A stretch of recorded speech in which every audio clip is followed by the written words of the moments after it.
Hello. How you doing, my Yeah. man? I am your number one recruit for the 2026 class of Lane Kiffin, and we are here to win championships. Yes, sir. Welcome in, everybody. We kicked Roddy, we kicked Sosa, we kicked Jake and all them off. It's just a great week to be an LSU Tiger. I couldn't be happier.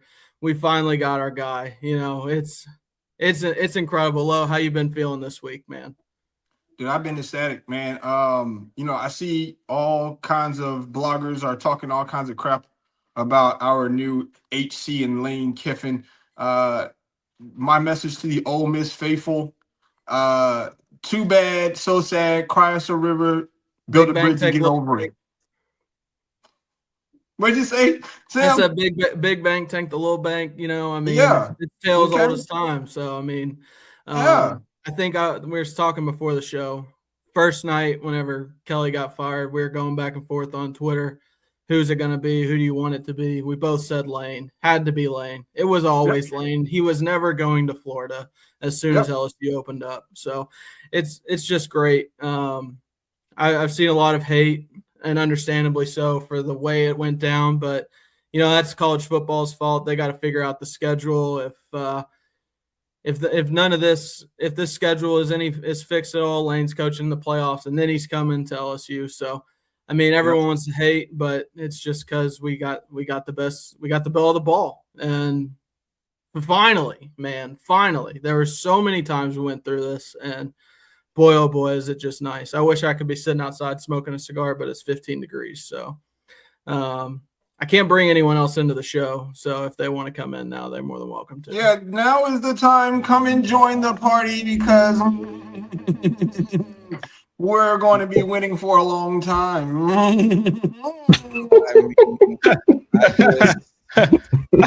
I remember my first bag. Never mind. I just welcome everyone to Championship Week of Pay for Play. I'm your host, Roddy. I'm here with two maniacs, Sosa and Reed. Where did the sombrero come from? It's just a party around here. You know what I'm saying? I'm sorry, man. Okay. It's a party. Mardi Gras not for a few months, bro. Like, keep it together. Oh my god, man. Obviously, we have a lot to go over today, so we'll waste no time. But to start, please make sure to subscribe to the Daily Bread Network. Follow Reed at Love of the Game Pod 01. Follow Low at Low Sports Picks. Follow Sam at Dumb Brain Picks. Follow Sosa, but most importantly, like this video, subscribe to it, and follow at Paid for Play. And most importantly, follow your dreams. Anyway, thank you, student counselor. Now we'll go over week 13 and 14. Let us be the very last people to wish you a happy Thanksgiving and a happy Black Friday, happy Cyber Monday, whatever you partake in this beautiful capitalistic society. You know what I'm saying? We hope you enjoyed it. We took a couple of weeks off. We took rivalry week off, which is crazy, but you know what I'm saying? Things happen. Whatever. It wasn't on purpose. Yeah, no. We really tried. Thanksgiving schedule, everyone's traveling around. Yeah. I was probably leading that charge from our end for the normal people. I actually wasn't doing shit. That's fine. I mean, look, I was tried to go Thursday or Friday morning. But listen, the game is the game. We all have lives and families and people that love us. If you don't have someone that loves you, just know I love you. That's to anybody listening out there. What is this? Did you turn into a counselor all of a sudden? Like, what the fuck is this? All right. I mean, look, we'll start with Sam and Low. Like, rivalry week was cool. We had a lot of good games, but obviously the biggest news of the last 2 weeks is officially Lane Kiffin has became the head coach of the LSU Tigers. Now, obviously, like Low and Sam said, they've been predicting this for weeks now. The biggest hire in a couple of decades for LSU. I'll be honest with you. I mean, Les Miles wasn't a splash. Ed Orgeron wasn't a splash. BK, I mean, he might have been a splash to some people, but I think this is the guy that they truly wanted. It was the number 1A pick. So, Lo, I'll start with you. I want to give this from the perspective of the Ole Miss side, right? Do you think that he is better off at Ole Miss? Because a lot of people are saying that, man, he should have stayed. Oh, he would have been a king here. You know what I'm saying? Blah, blah, blah, blah, blah. So what do you have to say to the Ole Miss people that think that he should have stayed? My thing is, I think that they should appreciate what he gave to that university and to that town, right? In the SEC, those of us that are SEC, such as Roddy, Sam, and Notre Dame is Sosa, and Penn State is Fareed, but in the SEC, we never took Ole Miss serious, bro. Prior to Lane Kiffin coming there, like they were the stomp, and we stomped on them every year, like type of situation. Nobody took them serious. So I think in the 6 years that he gave to Ole Miss, made them relevant again. I mean, because they haven't been relevant. They ain't won a championship since what, Civil War. So being that he came and brought relevancy back to that town, that university, I think they should be more than appreciative. Okay, that's just my opinion. Sosa's waving his hands. I think they should be more than appreciative on what he did. He actually came in and built something from out of the portal, right? Because he could never really get his talent to stay. Because why? Other universities would come in with a bag and poach his players away from him. We saw that with Judkins, right? Judkins was at Ole Miss, ended up having to go to Ohio State because the university never had money to keep their players, to keep his talent there. Now he's at a place where he knows that his talent is going to come in, but not only that, we gave him the bag to be able to go to other universities and do what they've been doing to him for years, poaching players away from other universities to come to LSU. So as far as the whole Ole Miss thing, I think they should be appreciative. I see that they are very, very upset. I even seen they made a rap song called Bitch or Hoe or something. I don't know if y'all heard that little Jamaican song. It's all over Twitter. But it was, I mean, kind of fire. I ain't gonna hold you. The track is kind of hot. It's kind of fire. I ain't gonna hold you. But still, it just goes to show like they're kind of really upset about him leaving. And to be honest with you, it's the landscape of how college football is nowadays, all right? Money is going to move these coaches, especially universities that have resources and is letting coaches know like you got a bag to go and secure the players that you need. That's going to be the new landscape of college football. It's no longer about can you recruit high school players, but it's going to be about who has the bag to be able to go and poach players, good players from other universities to come play with you for a long period of time. So I'm happy we got our guy. We've been talking about it for a while. And now we got an offensive guy. We need to lock in our defensive coach, Baker. We see that Tulsa is trying their damn hardest now to try and go, Tulane, is trying their hardest to go and get him right now. But I think that University of LSU is going to do the right thing and say, hey, listen, little brother, all right, y'all the little University of the state, sit down somewhere. Here goes a bag for you as well, Baker. Let's get the best defense in the country and the best offense to put together for our 2026 football season and beyond. So I'm happy. All right. Sam, I know you don't give a damn about Ole Miss. I mean, you call them Old Piss, amongst all other derogatory names. But recruiting, how do you think that he's going to be able to get talent to pull up? That's my question. I mean, you just have to listen to his press conference. The guy said that at Ole Miss, like he had people calling him, begging to come there, and they had to turn people away. And now he was literally almost foaming at the mouth, like just thinking about the talent that he's going to have reaching out to try and pull up to LSU. So, I mean, he did it with a D2 quarterback this year, 11-1, the best season in Ole Miss history. Like now they can probably remove that SEC West co-champion banner from their rafters up in the high school stadium that they play in. So, I really don't give a damn about them. Like Lo said, they've always been a stepping stone. They'll always be a stepping stone. They're a doormat in the SEC, and it's just fantastic that with Lane, you had to worry about him. He's a great coach, and there's a reason why he was everyone's top choice and top pick coming into the offseason or coming into this coaching carousel. So with him gone, P. Golding does not scare me in the slightest. I don't care how much he was holding the recruiting. Like they don't recruit high school well. So, I mean, he doesn't scare me at all. We'll probably see it. Like for whatever reason, they think it's different that Charlie Weiss coming back and coaching the playoffs is different than Lane coaching the playoffs. Because, I mean, Charlie Weiss is getting Kawan Lacey, Trinidad Chambliss, Watkins, the receiver, anybody else. Come on down. You know, I mean, it's just a whole month recruiting pitch leading up to whenever they inevitably enter the transfer portal. So I'm ecstatic. I couldn't be happier. I'm ready for 2026. All right. Fair enough. Fair enough. Reed, we'll end it with you, brother. How you feel about LSU's hire from a unbiased perspective? I'm kind of in the same thought process as Low. Ole Miss has got to be very thankful for the time that they did have with Lane Kiffin and what Lane Kiffin did bring to that program. We all knew he wasn't going to be there forever. We all knew he wanted to get to whether it was a bigger bag, a bigger university. I still don't think LSU is going to be his final landing spot, whether he goes back to the NFL or hint, hint, wink, wink, another SEC job opens up ever. So I feel like Ole Miss has got to be thankful for what they did have, because exactly like Sam said, they're right back to where they were. They're going to be a stepping stone for the rest of the conference.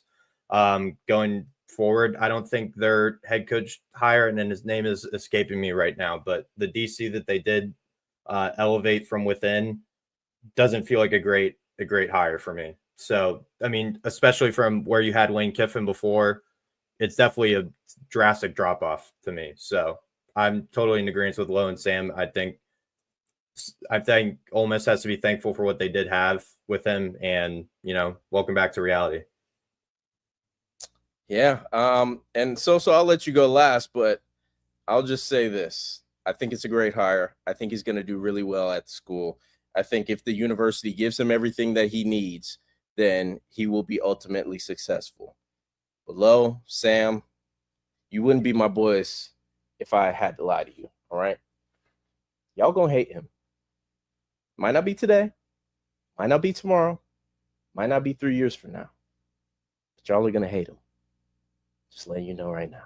Sosa, floor is yours. All right, man. Lane Kiffin is the pretty girl that got passed around that was always pretty. And LSU is the really, really, really, really cool dude who got a girl pregnant at 18 and got stuck with the old pasty dude. Now the pretty girl is back. She done been passed around a little bit. She's seasoned now. Now she's at LSU. Hence, you've now attempted to turn a hoe into a housewife. See, they've been saying it. I'm just clarifying it for you as to how this is. See, Lane's been passed around. Went from SEC to Outcast to USC to Outcast to Nick Saban's teacher's pet. And then, you know, back to, now he's at Ole Miss doing something. Cool. He got all the money he wants. It's going to work out. Y'all will win a couple championships. There's no doubt in my mind. The program will be thriving in 2 years. I'm being honest, but, you know, like, it's just, this is my thing. Just because she's passed around a little bit doesn't mean she's not still prime work. Lane passed around a little bit. Prime work, though. You feel me? Congratulations. She's still a bad bitch. You feel me? Congratulations, my boys. You feel me? Just remember, though, Marcus Freeman can get any bag and any bitch he wants.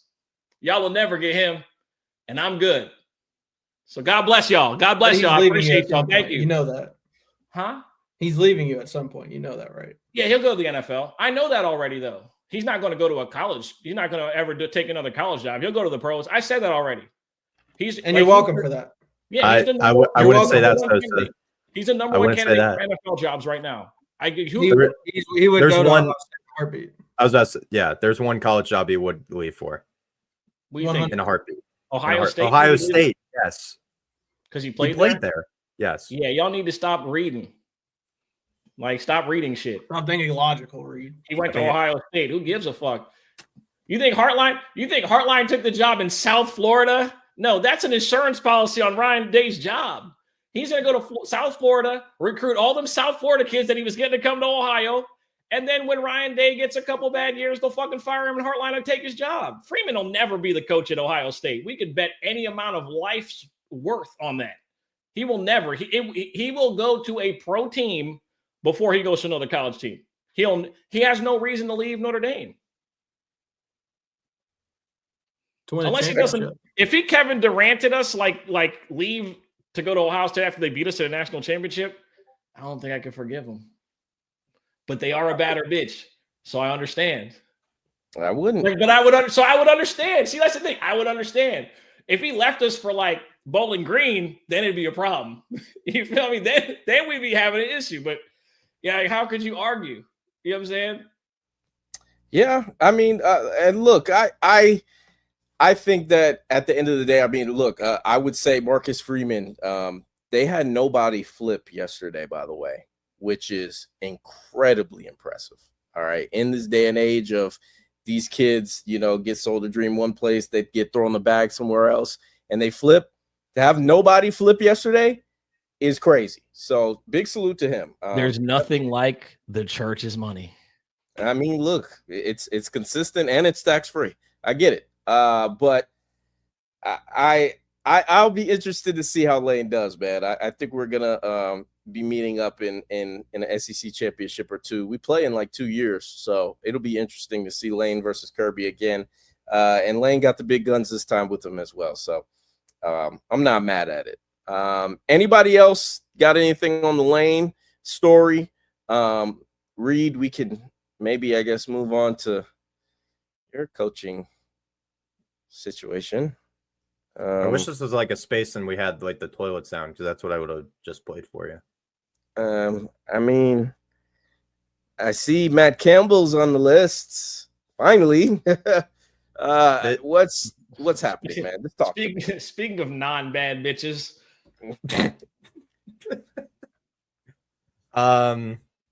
Everything I'm seeing, this is probably the most confident so far I've felt about any name related with Penn, or like associated with Penn State. I thought he should have been in talks to begin with. He should have been in the initial round of interviews to begin with. He's currently on the best 3-year stretch at Iowa State that they've ever had in the program's history. He had them in the conference championship last year. And the biggest thing that I'm sold on with Matt Campbell is he does a lot more with a lot less talent. And what I mean by that is, Sosa, your quarterback was at Iowa State under Matt Campbell, Mr. Irrelevant. Two first round, second round wide receivers last year got to a conference championship with them. He's done a lot at Iowa State with a lot less talent compared to the schools around him. And I think that he will be able to get a lot of like bargain players if he does go to Penn State with a lot more resources. So you are able to, find those diamonds in the rough, for instance, like a Brock Purdy. So I think it would be a great hire, especially with the ample amount of resources in comparison to Iowa State. I think he would flourish at that job personally. He's a blue collar guy. I mean, just the jobs he's been associated with in the past.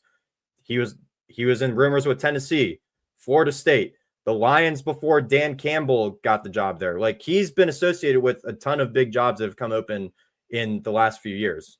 And this now might be the one that he takes. So I would be ecstatic if Matt Campbell does end up being the hire. But again, I have to be a Penn State fan.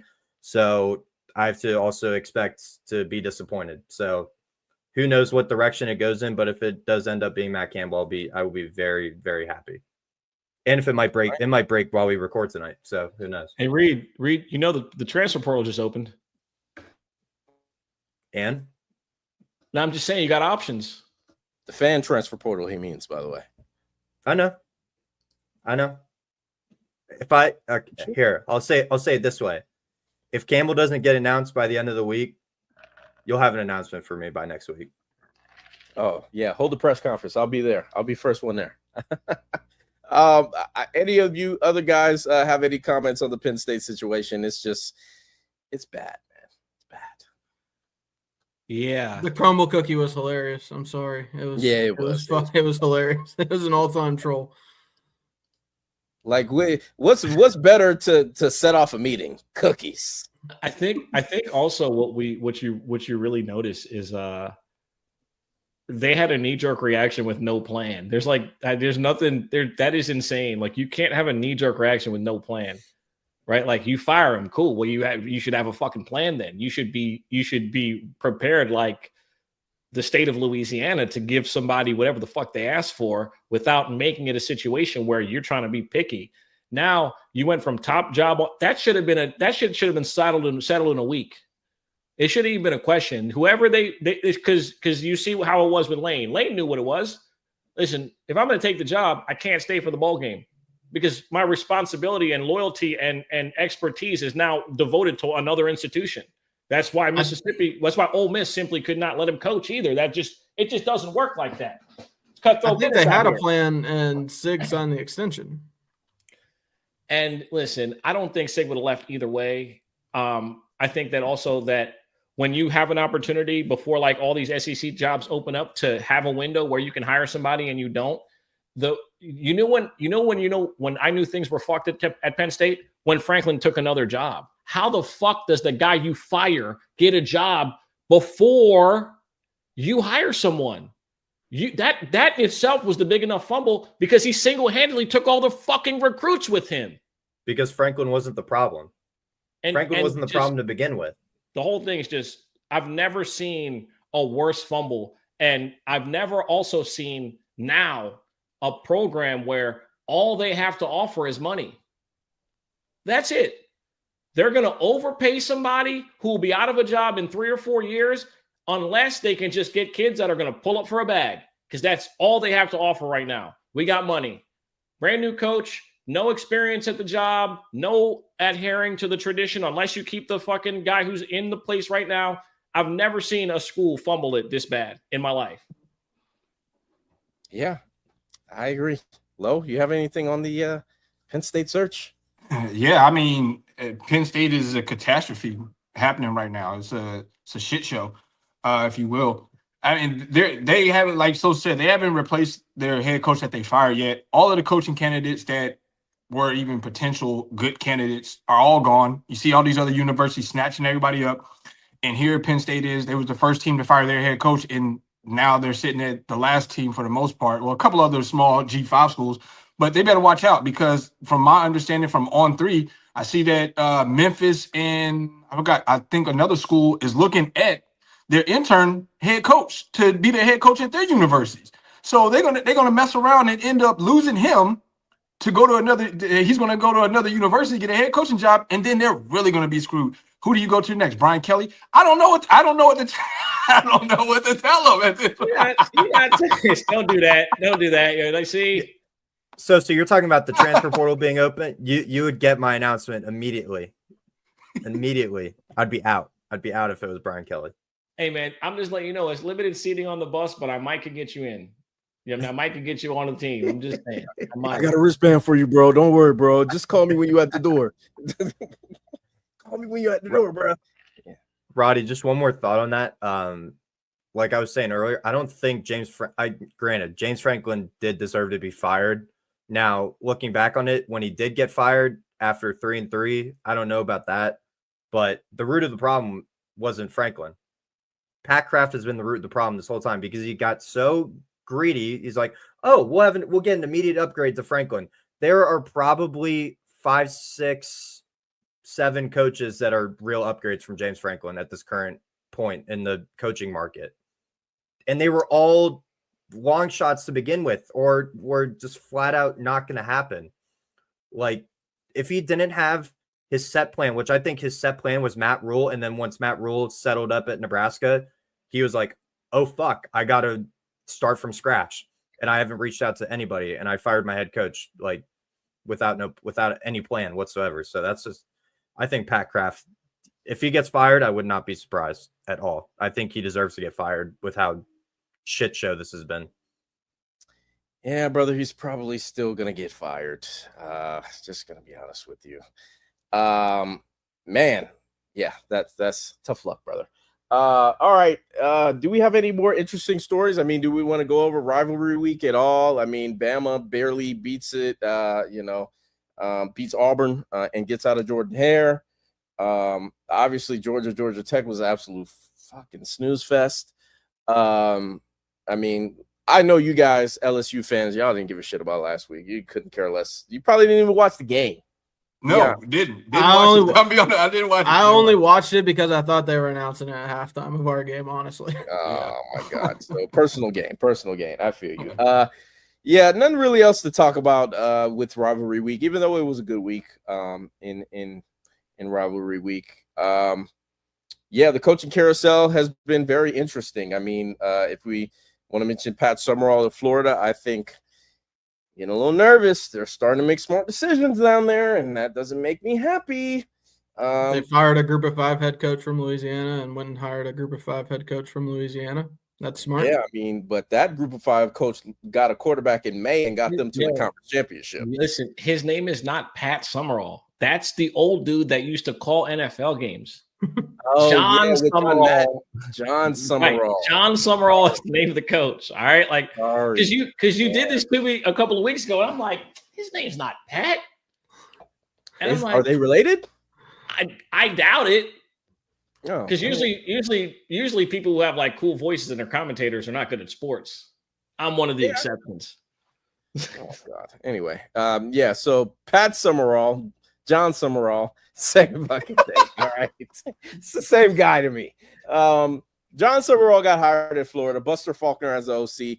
I'm telling you, Sam, be wary. They made a good move. They made a good coaching move. I don't know if they're going to recruit their ass off, but People said the same thing about Billy Napier. I mean, yeah, but people thought that Pat did it again. John was And better. People thought Billy Napier was onto something when he had DJ Lagway and he just ran him into the ground. Like, I mean, yeah. I mean, Florida's not a good job anymore. We'll they're see. They're third best in the state. We'll see. That's maybe even 4th. Yeah, I hear you. Didn't he bring in an offensive coordinator today too? Who was it? Buster Faulkner from Georgia Tech. Yeah, that's there why you I go. said. Yep, that's a good move for them. So we'll see what happens with them. Alex Golish got hired at Auburn. What's my boy's name? He has a very lawyer type name that went from James Madison to UCLA. Chesney? Yeah, Chesney, Bob Chesney, yes. Or a country singer. That's definitely a country singer name.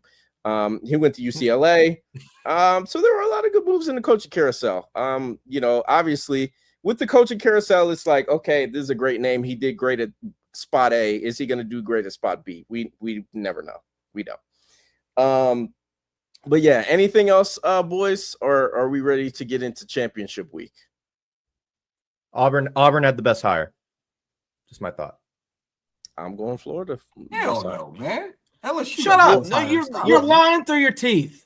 Come on, man. No. LSU Okay. Well, aside from Lane, Okay. No, aside from Lane, Lane is clearly the best hire. But yes, Golish, I think, is going to do great at Auburn. You let them bully you into saying that. Fuck Lane Kiffin. I think he was a better hire than motherfucking. I think the best hire. Obviously, Lane Kiffin is the best hire. Who's the dude from North Texas?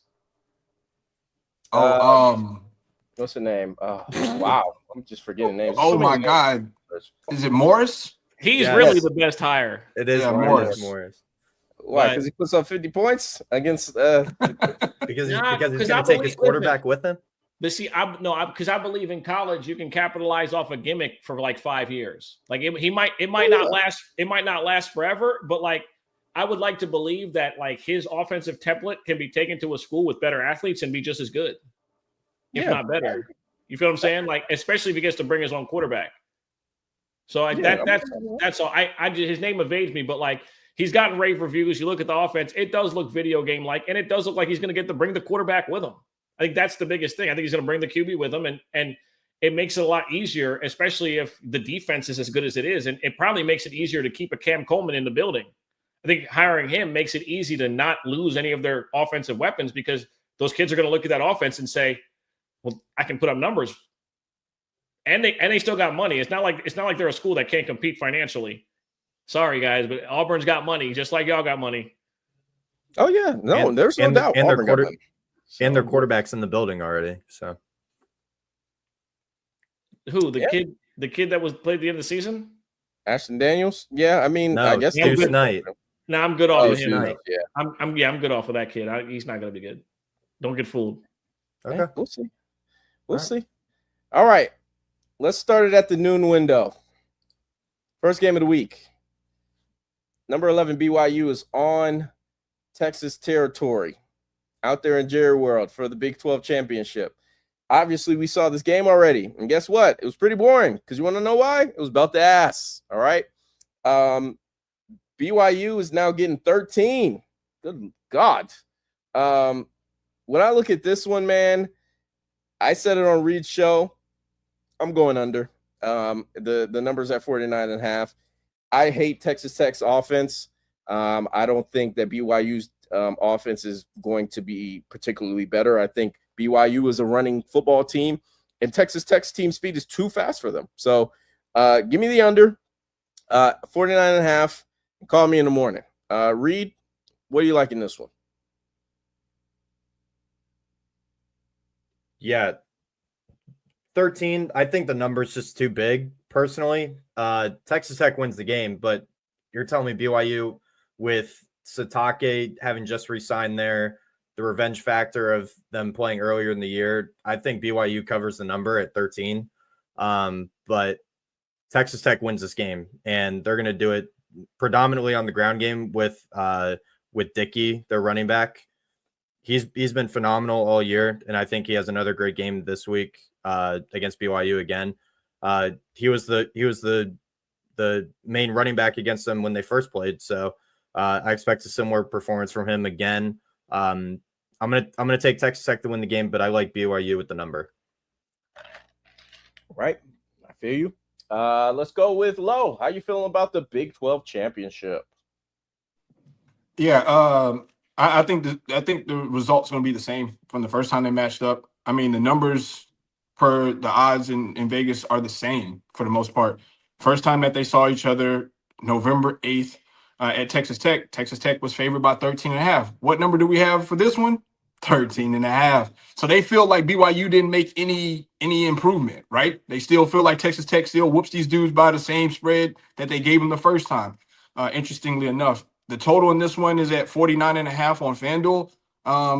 The total in that game was at 50.5, and they scored 29-7. Wasn't even close to 50. So I'm going with the under 49.5 in this one. I still think it'd be a defensive style game, right? We know that Texas Tech defense is been well purchased, if you will. Okay. And they look super solid this year. So I'm going under 49.5. They went under 50.5, well under that the first time they matched up. And also Texas Tech beat them by 22 in the first matchup. So give me Texas Tech minus the 13.5 as well. I think the same result, different venue. That's the only difference. All right, fair enough. Let's go with Sam. How you feeling about this one? Pretty much the same. I mean, we were all over Texas Tech in the spread the first time around. I don't see any reason to differ from that. I mean, BYU's been lucky in a lot of games so far. And yeah, I just don't see any difference in this game. Like, it's probably going to be a predominantly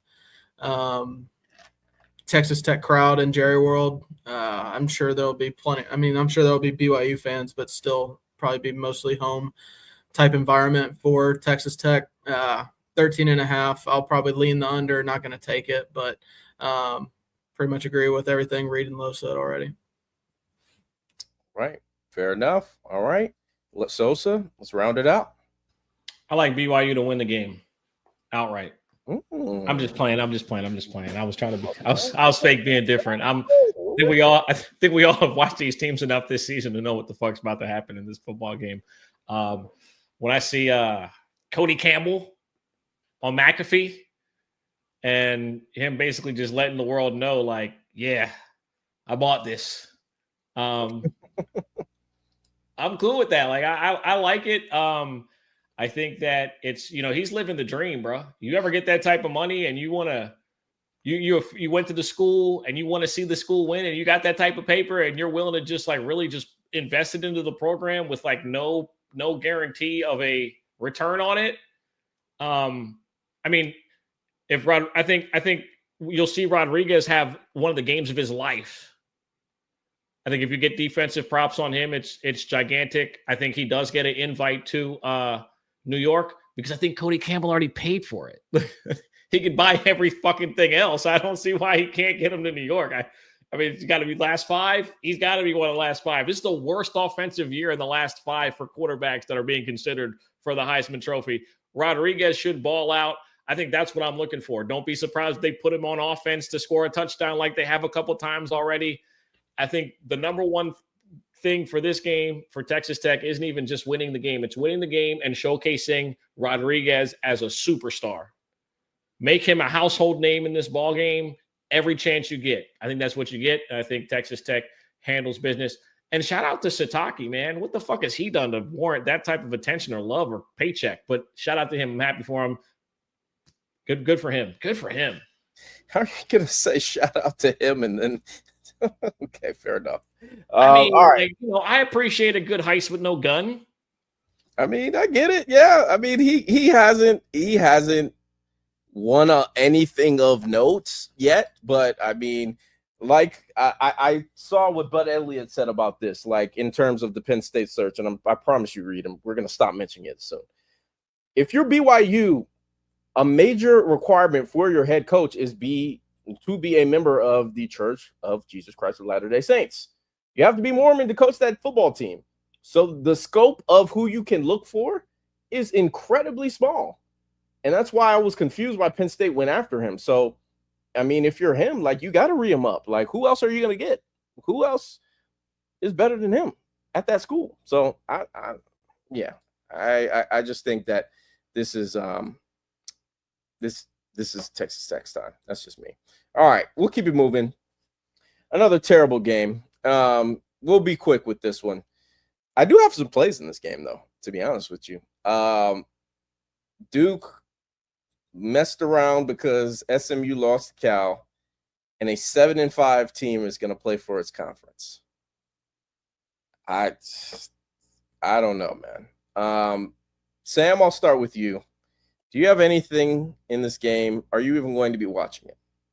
I sure as hell will not, because I'll be in Lucas Oil on Sunday or Saturday night. So I will not be watching this. But I'm going to go with the Agent of Chaos here, and I'm going to take Duke money line just for shits and giggles. You know, there's no stats or anything. Like, look at my handle. This is pure dumb brain picks right here. Just throw shit at the wall, hope it sticks. Agent of Chaos, 2 group of 5s in the playoff this year, and I think Duke is the straw that stirs the drink to get this party started. So I'm gonna take Duke money line. Why not? Okay, hey, your money, brother. Sosa, how you feeling about this one? I'm 100% with Sam. Duke's defense is good. Manny's gonna have his unit show up. They also have the best quarterback on the field. You gonna argue with me on that, big guy? They'll have the best. I'm asking you, Rod. Are you gonna argue that one with me? They will have. Are you gonna argue with me that Duke has the better quarterback on the field during this game upcoming? Yes. No, I'm not gonna argue with that. Okay, I'm not. Okay, cool. Well, I'm arguing about the point about the defense. See you at the cashier, brother. Fuck Carson Beck.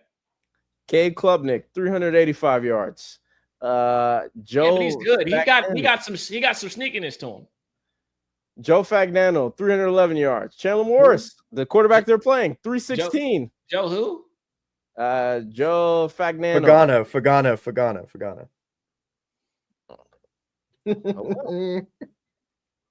Hey, I pronounce his name.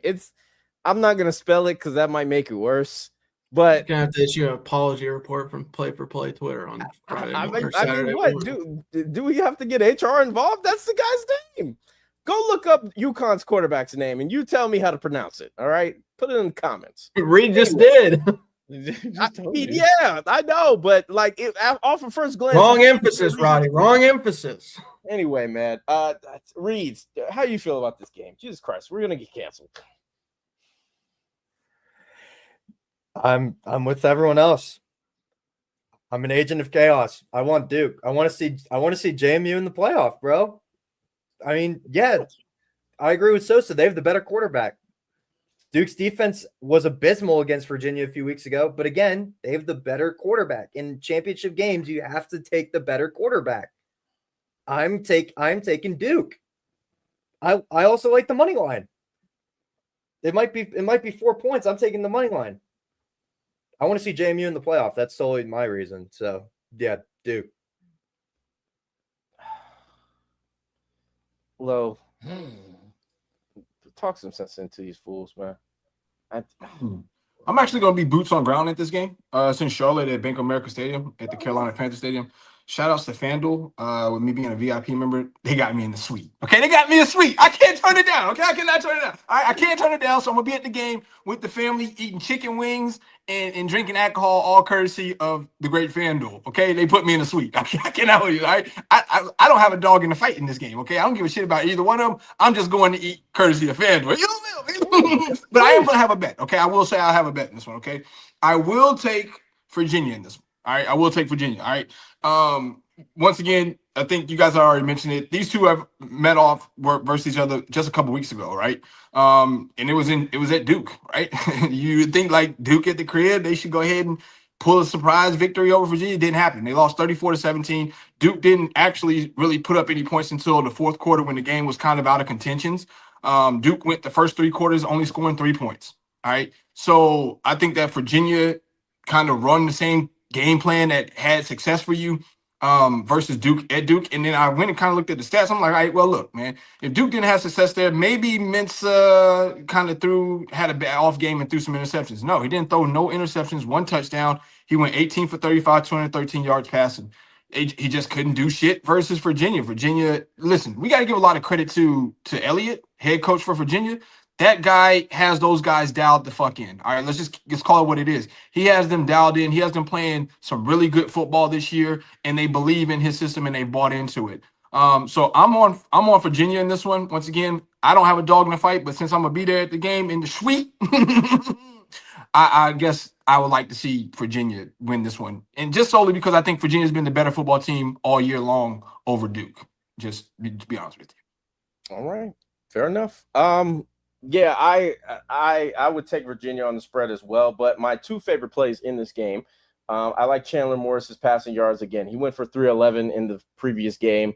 I think Duke's DBs are absolutely atrocious, and they have his line set at 229. I get it. Virginia's offense can be a little up and down, but I think Chandler Morris gets us there with the passing yards. I also do like my guy. What's his name, Reed? What's his name? Trell Harris.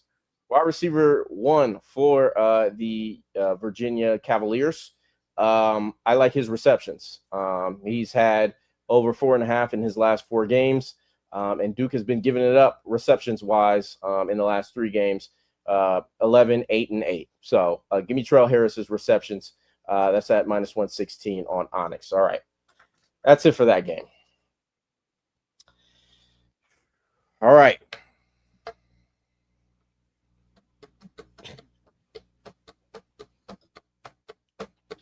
I'm gonna intro this one. As we all know, the Georgia Bulldogs are taking on the Alabama Crimson Tide once again. They're favored by 2.5 points in the state of Georgia. A lot of their fans are really just a bunch of pussies, and they are scared to be honest about how good the program has been. Really great for the last decade, and Alabama has owned them. At first, I thought it was maybe they're just woe is me. Oh my God, No, Alabama's owns you guys. My only caveat to this is that I don't believe that Nick Saban he's no longer on the sidelines at Alabama, right, guys? No. Last I checked, he was in a booth. And I know DeBoer beat y'all already this year. But I like Georgia in this one. I like Georgia to win the game. I like Georgia to cover. I like Oscar Delp. And Lucky, what's Lucky's name again? What's Lucky's first name? Lawson Lucky, LL, my boy. We're rocking with him. Listen, I love sneaky athletes. They're my favorite football players. You know what I mean? They're my favorite, especially the ones that went to Georgia. They're my favorite because they're not really sneaky. They're just real athletes. They just happen to be a little bit different, you know? And I think Georgia wins the game outright by 3+ points. Why? Because I don't believe in this run game for Alabama. I think that Georgia's a better team since they've seen them. I think Georgia fans know that as well. But it's always easy to look at history. Like I said, my final line is Nick Saban not walking through that door. Kalen DeBoer, you are a Nittany Lion. Just playing, Reed. He not leaving. But that'd be funny though, right? Yeah, I wish Jake was here. He has some news about that. Sam, go ahead, bro. Tell me why. I really want to take Georgia. I really want to, but I can't. I can't. I mean, I know you can't. You've broken me down. Like I fully believe you with like seeing Kirby's press conference, he's like talking about like, oh, from the inside looking out, like I don't want to be playing an extra game right now. So talking about like Vandy wanted to try and schedule some Fugazi 13th game to try and like appease the playoff committee. Like I don't want to, but I have to, because I'm not going to bet on Alabama. And I would really, really love to be sitting here on Sunday morning talking about how Alabama is like LSU, just missed the 12-team playoff back-to-back years. And that would be hilariously funny. And especially since we already got Lane hired, like maybe something reactionary happens with Kalen DeBoer missing the playoff. That would be hilarious. And it's only 2.5 point spread. So you know what? I don't want to do it. I shouldn't do it. I know I shouldn't do it, but I'm going to do it anyway. So 2.5, let's have some fun. Well, your turn. Pause. I say fuck both of these teams. You know what I'm saying? I don't like neither one of them in the SEC. So you know what I'm saying? You know how I feel. So it's fuck. They only Georgia. got one more year. They only got this year, though. After that, you know what I'm saying? So it's fuck both of them. All right, it should be LSU there. What are we talking about? But if I had to pick anything in this one, I guess the under. All right, I think it's going to be more of a defensive matchup between these two teams. Last time that they matched up, once again, that was in between the hedges at Georgia, right, at the University of Georgia. The total was at 54, and they went under. And to my surprise, they brought the total down to 48.5. So kind of makes it feel like they, feel like it's going to be a lower scoring game. They brought the total down an entire 6 points from where it was when it was being played in Georgia. So I'm going to lean towards the under. I hope that both of y'all knock each other's starting quarterbacks out. I hope your star wide receivers break their legs. And then I hope y'all lose in the first round of the playoffs. That's where I'm at with it. Reed, go ahead. Tell me how you really feel. Jesus. Roddy, what is Kirby Smart's record all time against Alabama? He's 1-7, Reed. 10 of the last 12 SEC champions are going to be between Alabama and Georgia. The only one that wasn't was Salmon Lowe's LSU Tigers. This is Alabama. That did feature Georgia, though. That game did feature Georgia. It did feature Georgia, but they didn't win it. Them. Yeah, that's fair. Did feature them, yeah. This is Alabama. This is Alabama money line, plus 114 on Onyx. This is totally not because I have two futures riding on Alabama right now, SEC champion and national champion. This is totally not related to that at all. Alabama has owned them historically. Sorry, Roddy. I have to say it. They've owned them. But on a positive note for you, I do have a prop for Georgia, and it's Gunnar Stockton rushing yards. You can get over 29.5 at plus 104 on Onyx. Alabama has been atrocious this season against mobile quarterbacks, especially if the quarterback carries the ball 9 or more times. It's really glaring. Alabama has a problem with mobile quarterbacks. So Gunnar Stockton, 30-plus rushing yards at plus money looks free to me, but Alabama, plus 114, money line. Sorry, Roddy. Got to do it. I don't blame you. You're more positive than Roddy's going to be. Reed, Sosa, Sam, they went. I'm just going to tell y'all right now, I'm emotionally detached. I am prepared for anything. If we win, I really won't know how to act. And that's how I was in 2021. I was emotionally detached. Like, I was fully prepared to go in there and cry that night. Okay, I was. But we pulled it out, and I was very happy. And that was in the rematch. I mean, I've seen everything in this football game, guys. Like, I've seen Tua get swapped out for Jalen Hurts and win an SEC championship. Saw Jalen Hurts get swapped out for Tua and win an SEC championship. I've seen Aaron Murray forget how to spike the ball. I've seen who else? I saw 2023 when we ran a reverse play on our own 15-yard line and fumbled the ball. So what do y'all want me to say? You saw this year, we had them and we could have tied the game. We had the ball in 20 and we can't get it on 4th and inches because we want to play out of the shotgun and the quarterback doesn't keep the ball. So I don't know what y'all want me to say. Y'all keep thinking I'm being negative, but the proof is in the pudding. We're 0-5 against this team in the SEC championship all the time. Doesn't matter who the coach is. It was Rick or Kirby. So I don't know what to tell you. I do have props. I want you to have blind faith in your fucking team, dude. I can probably ask Lowe, but I'm sure he probably can attest. House of fuck. Even whenever we were on like a never-ending losing streak to Alabama, every time that game was about to kick off, I thought we were going to fucking win. You sound so dejected, and you even have a win in there for a national championship. Like, grow up, dude. One. Yeah, you got one. We had 0. And it was for a fucking national championship. The biggest stage with Saban on the sideline. This is on me as a producer of this show because I should have made a montage of earlier this season. I should have made a montage of 2023.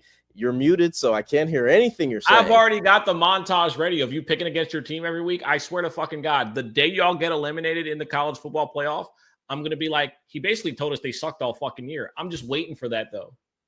Okay. I hope to God we see Gunnar Stockton in a playoff game. I would be like Pat Beverly, licking my chops. Fuck that guy. Look, I ain't scared of y'all now, okay? I'll be respectful to the team that's beat the hell out of us. You know what? Some of the best ass whippings happen to people that weren't pussy. So I'm not. I don't expect you to be scared. Most people get knocked the fuck out. They're the bravest ones. Let's line it up. Anyway, here are my props for the game. The ball. I like Gunnar Stockton to throw an interception. Every player that throws more than 27 passes against the Alabama Crimson Tide, they've thrown an interception this year. Like, do you want me to show you the data? Like, why am I blind faith, bro? You think I look at data before Notre Dame games? You think I look at data? Yes. I look at who we're playing, and I'm like, they're pussy. You're not even a gambling their state, ass, dude. These aren't even fucking real plays, dude. Yeah, they are. No, they're not. Shout out to Onyx. You're not even Shout out betting to Onyx. Shout out to Onyx. Yes, I did. Shout out to Onyx. Yeah, don't do like that, yo. Shout out to Onyx. I bet them. My money is gone. Unless you want me to come give me a refund. Right. At least you're not the guy who does like the fake shit where like you talk shit all day and then like you post a ticket of you betting like Georgia money line when y'all were down a touchdown or some bullshit like that.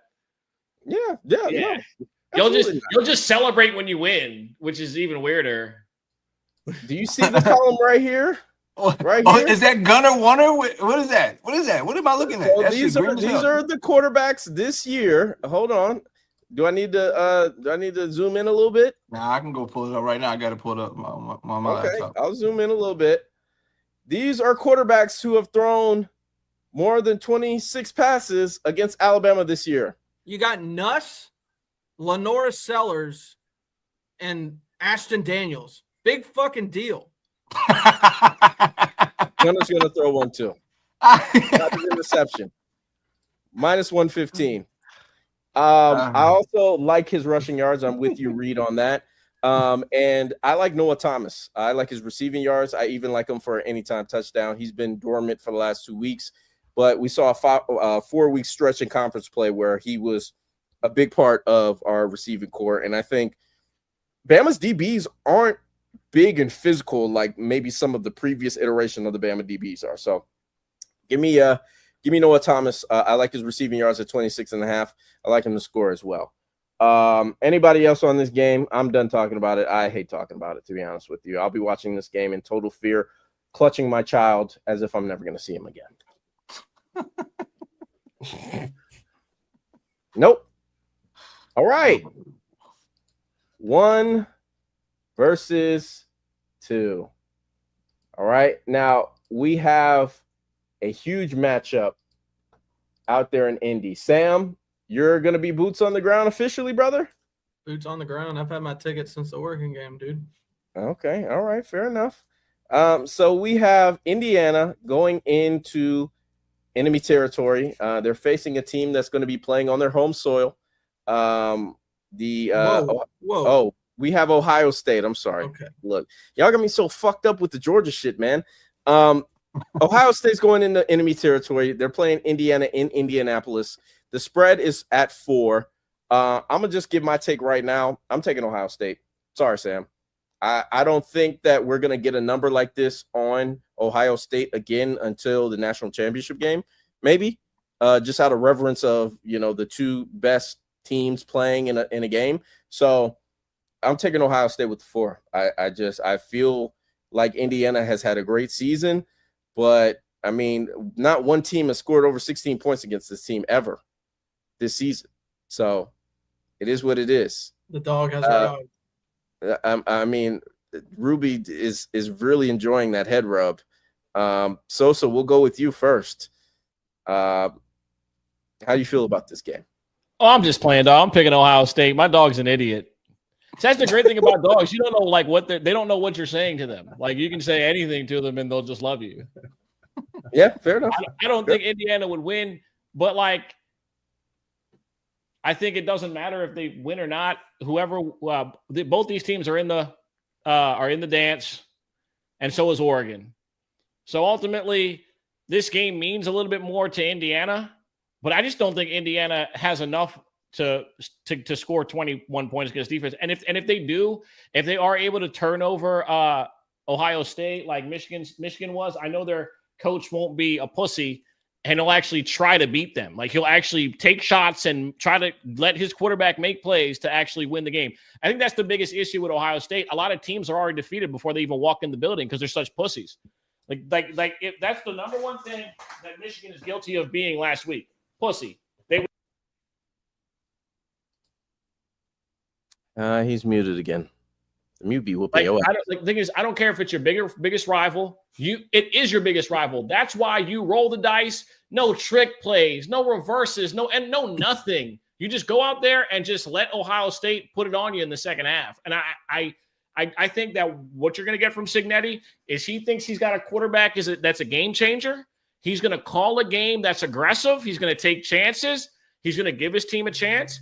And I think they're going to try to fight fire with fire, and they're going to try to go out there and because if you think Cignetti hasn't watched every single defensive play of this Ohio State defense, you're out of your fucking mind. He's going to have a game plan. They're going to be ready to play. I don't think they're going to get super bullied in the trenches, but it's going to come down to 2 or 3 plays on the outside with those receivers, like it always does with Ohio State. I like Indiana's secondary. I like their defense. I think they're a good defense. Again, does Ohio State just dominate the way they have all year because they've just been amazing as far as like dominating the trenches, especially defensively in the second half of football games. They give you a different look on every play. They confuse the fuck out of you. But this is when you find out if the quarterback is who a lot of people believe he is. And that's a number 1 overall pick, Heisman Trophy type of guy. And those guys got to show up in those moments unless they're Bryce Young. Go ahead, y'all. Oof. Tough. That wasn't necessary. Reed, we'll go with you. How are you feeling about this matchup? Ohio State facing Indiana. Yeah, I mean, I said it on my show. Indiana's only chance in this game for me is they gotta keep up their strong run game, and this is gonna be the best rush defense they faced all year. The reason Indiana wasn't competitive at Ohio State last year is because they were ineffective at running the ball. And they got to be able to do that in this spot. Yeah, they have a really strong passing attack, just like Ohio State, but Indiana is capable of doing that based on their run game. If they aren't able to establish that, I think this is Ohio State comfortably. But I think Indiana can find glimpses of that run game in the spot. Penn State was able to do it at least for a half against Ohio State, so that gives me some, hope for Indiana to do somewhat of the same thing. So I like Indiana with the number. I like Indiana plus the 4, but I think Ohio State will win the game. I like Cardinal Tate anytime touchdowns minus 115. I think you're getting that short of odds for a player that is capable to hit a big play at least 1, 2, 3 times a game, and one of them possibly being a touchdown. I think that's great odds. Also not mad at pulling this out of Jonesy's book. CJ Donaldson's plus 160 for a touchdown. If they get down the red zone, he's the red zone back primarily. So don't hate that look as well. So Ohio State wins the game, but I like Indiana with the number plus the 4. All right. Lo, how you feeling? I think it's gonna be Ohio State that wins this game. I'm pulling Ohio State out of this one. I mean, they've just been so elite this year, defensively, offensively. Just the question mark to begin the season for Ohio State was how good their offensive line was going to be, and it seems like they've showed us that their offensive line is pretty damn good, right? To the tune of where they're 12-0, they haven't lost a game. So, and they've been protecting Sam really, really well this season. He hasn't really felt a whole lot of pressure due to them being able to protect for him. But not only that, but Sam gets the ball out of his hands relatively quickly. His receivers with Tate and Smith are, elite already, so they get open kind of quickly, and it gives him an opportunity to get rid of the ball pretty fast. So I like Ohio State in this one. On top of that, I think Ohio State, when I was looking at something, Indiana hasn't beaten Ohio State in 10 straight games, or looking at the last 10 games that they've played versus each other. Ohio State 10-0. 1987. Straight up. 1987, Sam? Holy moly. Okay. So, yeah, that's a long time ago, right? Also, looking at Ohio State, a couple of things why I like Ohio State. I think they can cover the 4.5. They're 10-1-1 against the spread this season, which is like first place, right? So not only are they the first place team in the country as far as winning games, but they're also the number 1 team in the country at covering spreads, right? So 10-1-1 out of 12 games for this season is phenomenal. If you'd have been betting Ohio State spread all year long, you'd have made a shit ton of money in college football. You wouldn't even need no other plays, right? You just take Ohio State spread every week and you're cashing like crazy. But the play that I like the most in this one to give out to people to bet is Indiana under 21.5 team total. I just can't see them putting 22 points up against Ohio State. Ohio State hasn't allowed anybody this season to even come close to scoring 20 points on them, right? The closest team that even got close to 16 points, which was Illinois, all right? Illinois was the closest team that got close to 20. So to see Indiana's team total at 21.5, GG's. Until somebody can show me that they can score 22 points versus Ohio State, I'm taking the under in that. So Indiana under 21.5 team total is on FanDuel right now at minus 125. All right, fair enough. Sam, did you go or? All right, go ahead. Not yet. I have to do it. Indiana money line. I'm going to be in the building. I'm going to be with my mom, who was on the cheerleading sidelines the last time Indiana beat Ohio State. I cannot do that to her. I'll be decked out in all my IU gear that I have tucked away for a rainy day, such as some Saturdays this season. But yeah, go on the show. Yeah. Yeah. I don't know how it's going to happen. It feels like it's going to take some Hoosiers type miracle for it to happen. Like Ohio State is by far and away the best team this year.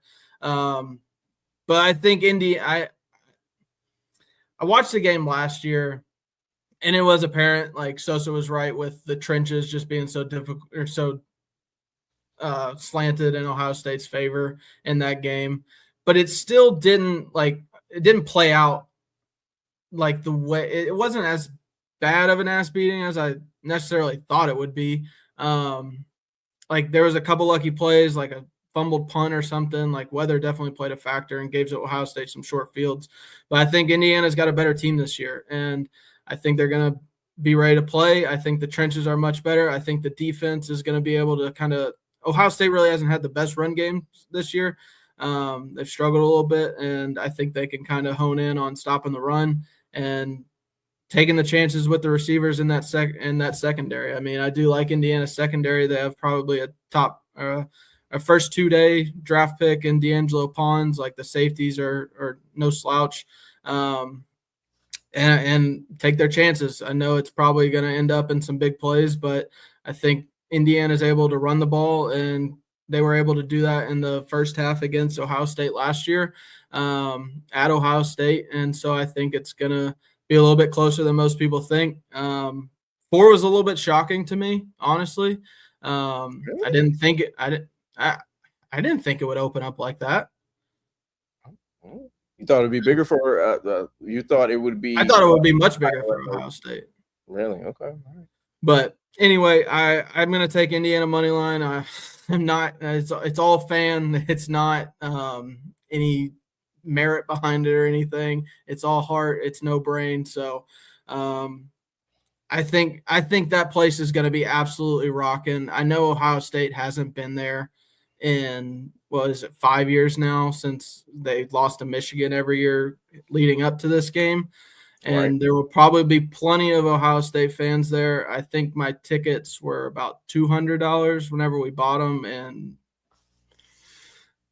was it mid-October? And now they're up in like the 1600s. Like it is a hefty ticket price, and we're in the 400 level. So, I mean, it is going to be absolutely rocking.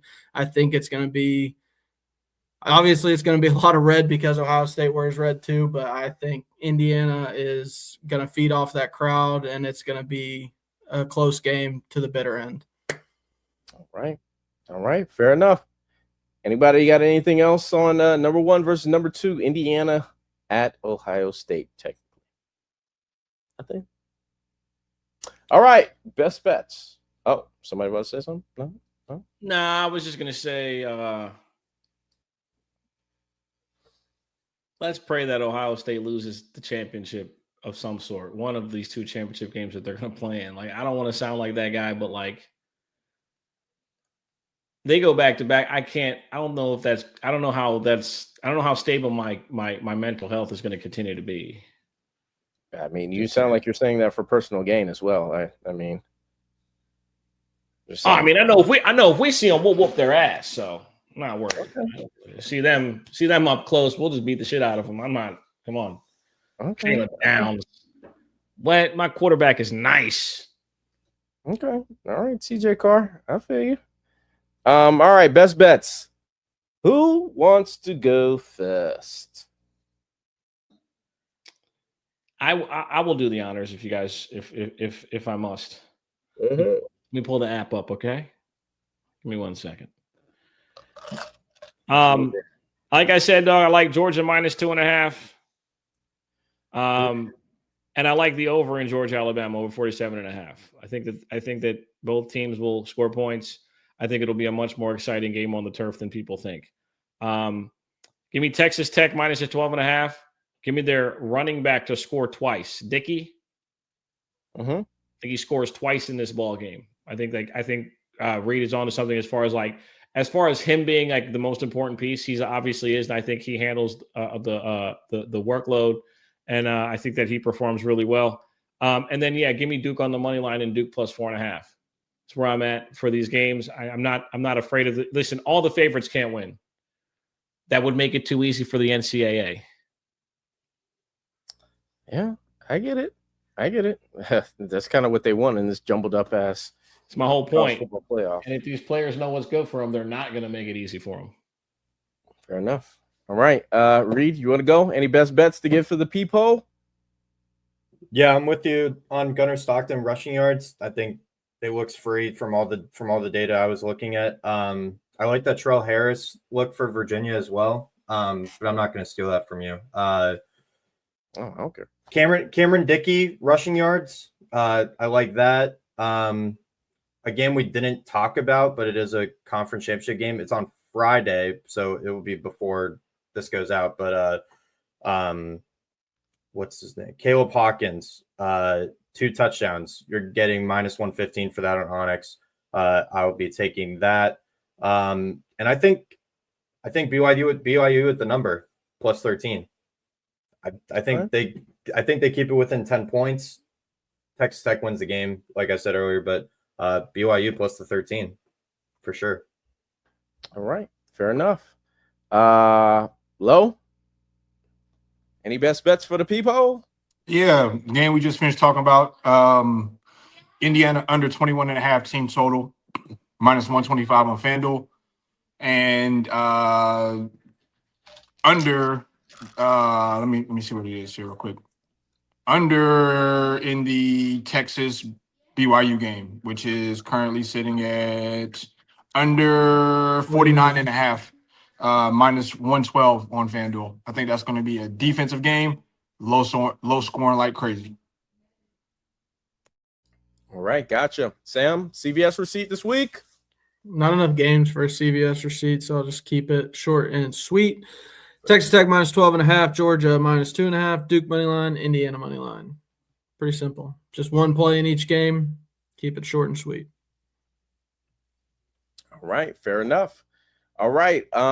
So I will go Ohio State minus 4. I am not going to make Virginia minus 4 an official, even though I think it's going to happen because the ACC might get me, and I will be pissed. I like Gunnar to throw an interception. I like his rushing yards. I like Noah Thomas receiving yards and for him to score a touchdown. I like Chandler Morris's passing yards, and I like Trell Harris, his receptions over 4.5 at minus 115. That's about it for me, ladies and gentlemen. So I want to thank Lowe. I want to thank Reed, special guest on the show for our championship weekend. Sam is here. Sosa is here. Jake may be back. You know what I'm saying? He's working, so got to make sure the boy is, you know what I'm saying, paying the bills out there. Be sure to follow these gentlemen at their Twitter or X, whichever one you call it, handles, at LFTGPod01, at Dumbbrain Picks, at Sosa Picks, at Low Sports Picks, at Roddy404 for me personally, and make sure to follow at Pay for Play. Subscribe to the channel. Low, you're supposed to be starting the space right now, right? You're starting the space right now. Technically, it's Saturday. Just go with it. Yeah, that part. I'm going over there now. Okay, how about that? Going over there now, you should too. Yeah. So, see you there.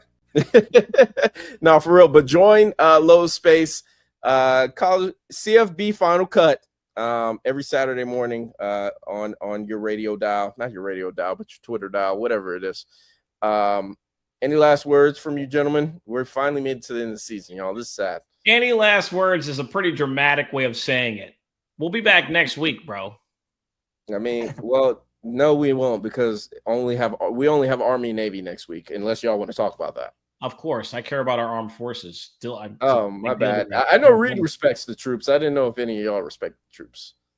Duh, God bless America. It's America's game. I like what the are we talking toast. Man. Oh yes, Yeah, there see, we go. Okay. for Low too. Yeah, it's America's game. Yeah, we'll be back to preview a one-game slate. We'll see y'all later. Hey man. guys, I gotta go take a picture with a fish. All right, bye guys.